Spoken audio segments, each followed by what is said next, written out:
Joining me now in this Sportskeeda.com exclusive interview is a young man who has worked as a referee for Impact Wrestling, Global Force Wrestling, Chikara, as well as many other organizations around the world, and I'm talking about the one and only Kid Ref, Mr. Kris Levin. How you doing today, sir? Ryan, I'm doing wonderful. Thank you for having me on. How about yourself? How are you? I'm doing well. It seems like we don't get to talk as much these days, because you're such a busy man. But I've known you for about 3 years now, and my first exposure to you was seeing you on your pay-per-view debut at Bound for Glory 2017 with Impact Wrestling, and we've kind of got to know each other from there, and I've always found you to be one of the more intriguing people in pro wrestling. I appreciate that. And Ryan, you, believe it or not, are one of the most influential people I've ever met as far as the trajectory of my life and my career is concerned.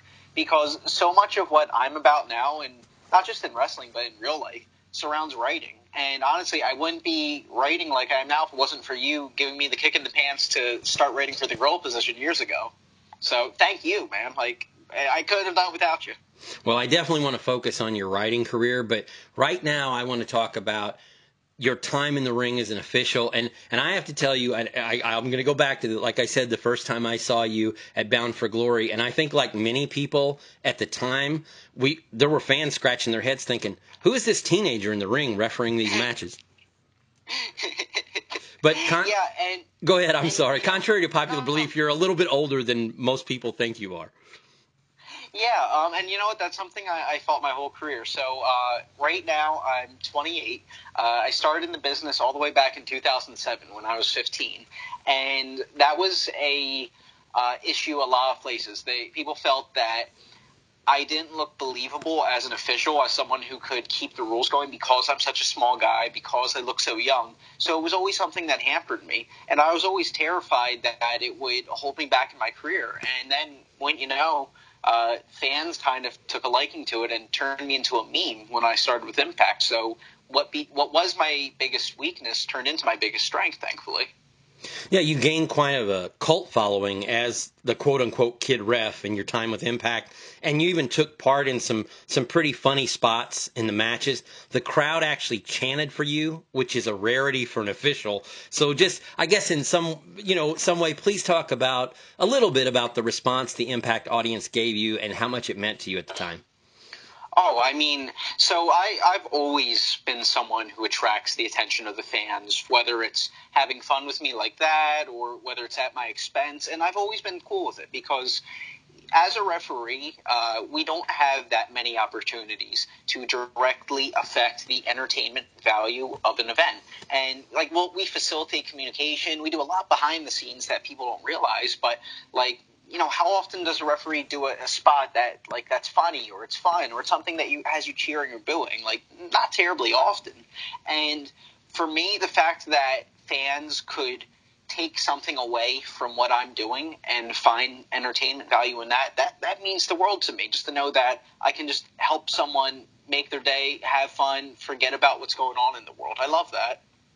And you seem to be from the new generation of wrestlers and performers who aren't afraid to kind of dabble in a little bit of comedy. Obviously, you did that as the Kid Ref character in Impact. How do you feel about those changes in the business, and where do you think it's going?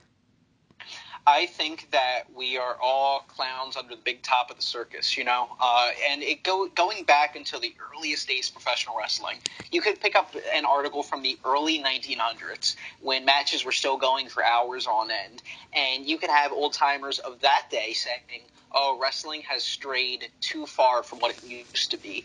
And that, you can go into the 70s and find Buddy Rogers saying that about what was happening then. And, of course, you can, see the Jim Cornettes of the world saying the same thing now. But the one thing that has proven consistent is that we are, as an industry, are on a progressive trajectory. It doesn't matter how much you rally against it or don't like the new school. It's coming. And if, some people can sit there and reminisce and complain, or you can be a part of the wave and get involved and help shape it in the way that you think is best. So that's what I like to do. I want to be part of that cutting edge. I want to be one of the people who help shape what wrestling is, not just lament for what it used to be. Yeah, and I mentioned some of the comedy stuff and some of the funnier things that you did in Impact, but you've also gained a lot of experience in several different companies. You've worked a lot of death matches. You've worked a lot of the matches where you had to put on the black leather gloves because there was broken glass and nails in the ring. How important has it been for you to be well-rounded as an official and be able to work those different kinds of styles? Being a jack of all trades in all walks of professional wrestling has always been my key guiding motto for my entire career. Because, a good referee is awesome. A good referee who can also help with this, that, and the other makes you 10 times more valuable. And that the same goes not just for referees, it's for anyone in any walk of life. So, yeah, the fact that I feel great about the fact that I know whether if you need a comedy spot, if you need a serious official, if you need someone to look over people in death matches, if you need someone who understands lucha and speaks the language, that I can answer that call. I love that, and that's something I only want to continue expanding. I mean, it's funny. You looking at me, I look young, I'm tiny, I'm very mild-mannered. You wouldn't expect deathmatch official, but between, spent several years at CCW early on. I'm the head ref for Game Changer Wrestling and ICW No Holds Barred now. I've done numerous tours with DTU in Mexico, which is a deathmatch wrestling company as well. It's like a second home to me inside of a deathmatch ring. You just talked about Mexico, and I know that you've done a lot of traveling internationally. How many countries have you been to, and have you actually finally refereed on every continent except Antarctica? Believe it or not, I have never left my own home continent. I've only ever worked Canada, United States, and Mexico, though that is my dream. I absolutely want to do that before all is said and done, work in every continent, including Antarctica, between some penguins if I have to. Well, I thought maybe you did a trip to UK at this point because I know you were in high demand when you became a free agent not too long ago. I appreciate that. Yeah, I've had offers, and of course, everything has shut down. That's just not happening currently, but I hope it will soon. We've talked about your experience as an official, but you also have done some big things as a promoter. You've actually made a little bit of history in your time as a promoter, even back when you were just really getting started in the business. Can you talk a little bit about your time in the New York area and your background promoting there? Absolutely. So, circa 2013, I left CZW, and anyone who has kept up with Twitter and social media knows that CZW had a really rough spring and early summer when a lot of people came out talking about just all the horrible things that happened backstage because it was just not a very performer-friendly company. And when I left there in 2013, I was very disillusioned about pro wrestling. And they were also running WSU, Women's Superstars Uncensored. And Bonesaw Jessie Brooks, one of my best friends, former Ring of Honor talent, she and I were very fed up with how WSU was run because there was a ton of great talent, but the promoter was just so disrespectful and so demeaning and misogynistic. And it's like, hey, we could do better than this. We could run women's wrestling the right way. And we promoted Valkyrie Women's Professional Wrestling, which was the first all-women's wrestling company in New York City. Women's wrestling was actually outlawed up until the 70s in New York. And then in the 70s, they changed it around. And from then until 2014, when we ran our first show, there had never been an all-women's event. So, yeah, I consider that a huge, even if it's just in our little corner of the world, a huge civil rights milestone of women getting together to do their own thing. And, yeah, we ran 6 shows, but you know what? At the time, I don't think wrestling was ready for something exactly like we were doing. And now with the women's revolution, I think it'll be right at home. And I think it will find a second home. I actually just gave all of the Valkyrie footage to IWTV, the kind of like the WWE network, but for independent wrestling. And that's all going to be going up soon. And I think it's going to get a resurgence of popularity once people get to see it. I'm excited for that. And you've also been somebody who's never been afraid to speak their mind. Does that come along with the experience you've had of being in the business since you were 15? Yeah, and you know what? Obviously, it's a little different now from when I was 15 to 28. You see the world differently. You pick your battles. You get how things work. But that's something I've always had an issue with is, I'm a team player. I'm someone very easy to get along with, but I don't like bullies. I don't like people who mistreat others. And if it's being done to me or if it's being done to someone else, I'll speak up and say something. And a lot of people have painted me in a negative light for doing so, I think. Like, oh, he's just a referee, he's just a kid, he's just this, that, and the other, and finding all sorts of ways to marginalize me and act like my voice doesn't matter because of who I am. And I hate that. And that's a big part of why I wanted to start Valkyrie years ago, because I felt that what I was dealing with was bad. But this was something that, just being a woman in a male-dominated industry like professional wrestling is, they have to deal with that all the time. Like, I couldn't even imagine, you know? Yeah, I know. I've noticed, too, that you've taken after a lot of the people that you consider mentors in the business. I know that you've worked a lot in the past with Sami Callihan, but who are some of the other guys you could mention that you've had the most fun working together with, and who have you learned the most from? So Sami Callihan's definitely a huge one. Sami didn't bring me into the business, but he kept me into the business. I met him when I was 18 years old and was kind of just aimlessly going around the Jersey Indies. He took me under his wing. He trained with me. He brought me to CZW. He took me on the road. I don't know that I would be in wrestling if it was not for him. I really owe him a ton. Jason Ayers is another one, who WWE referee.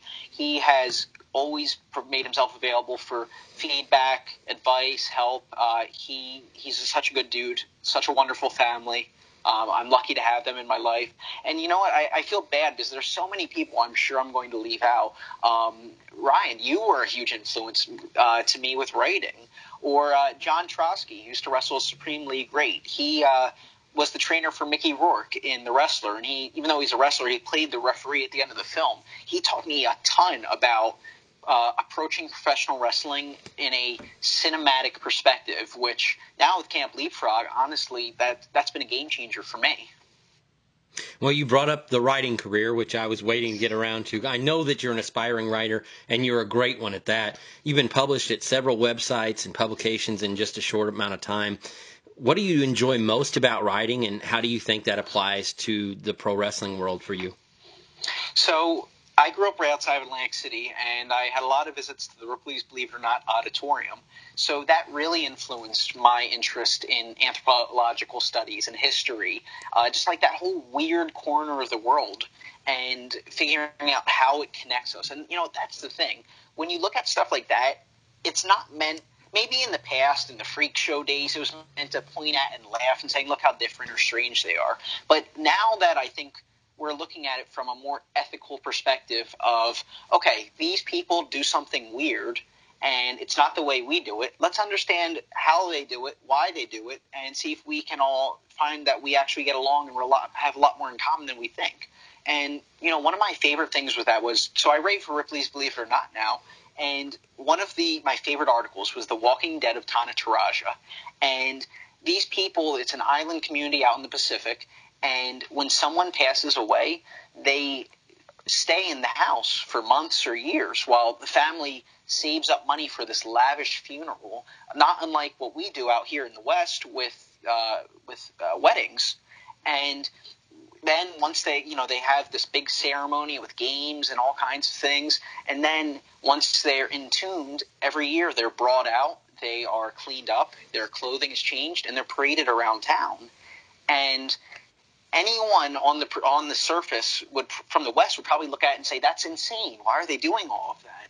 And when you actually look at the cultural side of what they're doing, it's because when someone dies, whether it's in Tana Taraja or here, your love for them doesn't die. That relationship still exists. And you find ways to mourn them. You find ways to accept their passing and to celebrate their life and the time you spent with them. And that's why they do what they do. That's why we do what we do. And even though we all do it for different reasons, we do it in different ways, we all do it for the same reason. And I love that sense of understanding that brings us closer together of, hey, you know, what you do is weird by my standards, but I get why you do it, and I can respect that. And to follow up on what I said before, how much do you think that I guess that creativity in writing, how much do you feel like that applies to your future in pro wrestling? And also, if you had the opportunity to be the guy with the pencil, the guy that was writing for a pro wrestling company, what would you focus on the most? It influenced in a huge way. Anytime I put together a piece, it's very rare that Ripley's hits me up and says, hey, we want you to write on this. It's something that piques my curiosity. I search it online, and rather all of my research points me that there's not one authoritative source that like there should be, so I put it together myself. Or B, I come across a story that I think isn't being told the right way, or maybe it's told the right way, I just have a different idea on what angle you could approach it from. And I think I am writing for pro wrestling right now with Camp Leapfrog, and I think it's been an enormous influence because with Camp Leapfrog, yes, there's wrestling involved, but we also have a huge cinematic influence that wouldn't have happened if it wasn't for all these niche interests that I have. And I've spoken about it a few times. It's a long way from being published, but I'm working on my first book right now, and it's an encyclopedia of professional wrestling in film.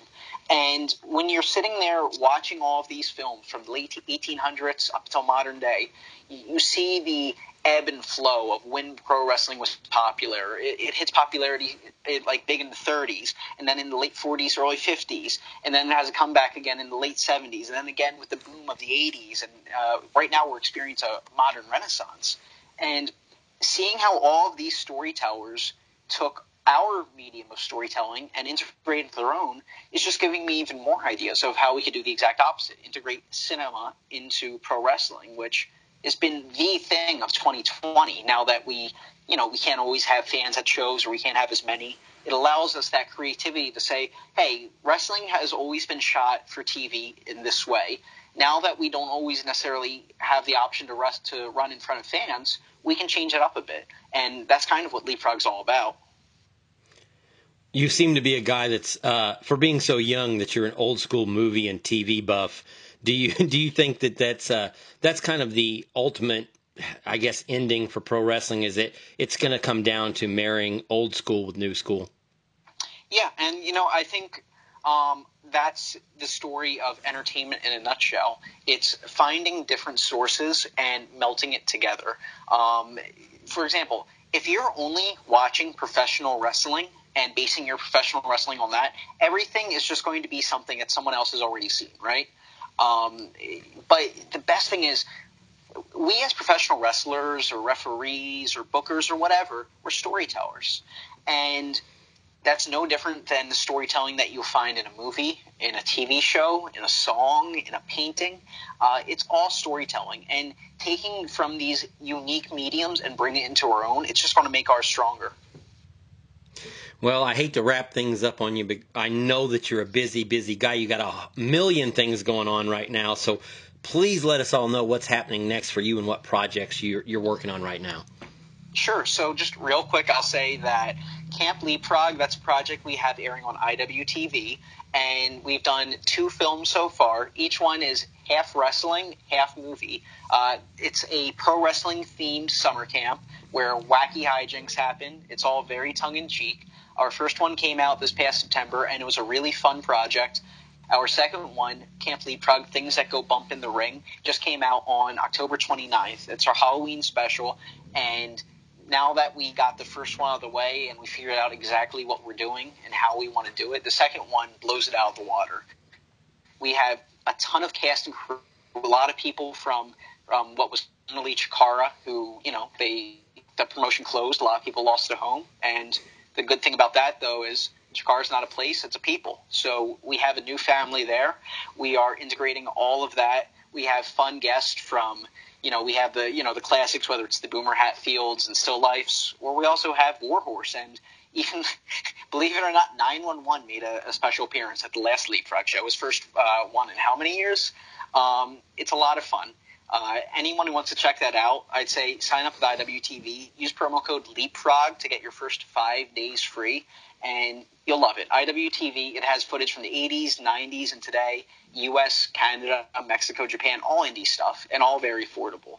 And if I can get one other plug-in, absolutely, that would be for Tales from the Mat. Tales from the Mat is a documentary that I was working on throughout all of the lockdown, and it is a study into a urban legend of 1930s wrestling gone wrong from Luthez's trainer, who allegedly, according to Luthez, once got into a shoot on a show in the 30s. He tore the dude's arm out. It was before the days of antibiotics, and he got gangrene and he lost the arm. And Tales from the Mat, it's available as a podcast on Apple Podcasts or any outlet.